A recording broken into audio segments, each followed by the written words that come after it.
everybody. I'm giving you an update on my Triangularis. Guys, oh my goodness, like, look at that. There's little balls on the plant again. Oh my. I think those are the blooms. If I'm not, well, the so-called blooms or buds. I don't know if they're buds that actually open up into a flower or that's the way the plant actually makes its flower. But look at all those little tiny balls.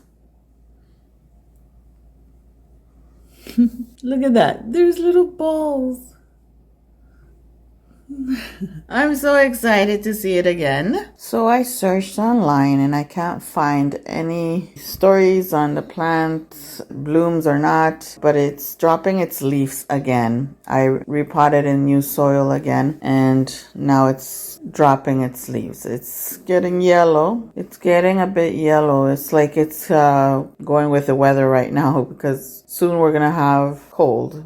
It's already cold today and yesterday, but then in the weekend it's going to be warm, and then after that it's going to be cold again. We are already going to be soon in October, so yeah. I wanted to share with you my beautiful plant here. It's little balls again, and this time it's more than one. The last time I had only one ball, and then it just had so many leaves.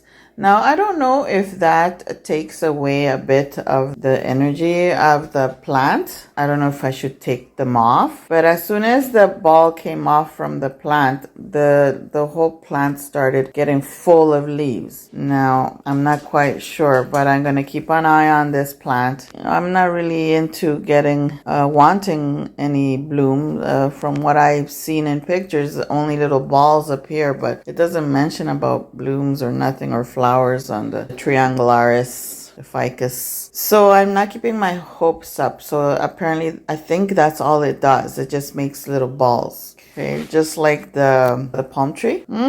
So I just wanted to share with you again. It started with these balls and now it's a lot of them, but my leaves are they're falling and I don't like it. So I think it's taking a lot of energy from the plant, those little balls. And I think I'm going to be taking them off, those balls, because I don't really get nothing out of it. Anyways, my friends, I just wanted to share with you an update on my plant, and I will be removing these balls so nothing can disturb my beautiful plant and let it grow, because apparently I think those little balls are what's sucking up its energy. I just wanted to share with you all these little things that appeared, little balls. If you're new, subscribe. Don't forget to click that bell so you don't miss any of my videos. Share my videos, and hope to see you again in the next video. Thank you all for watching. Bye.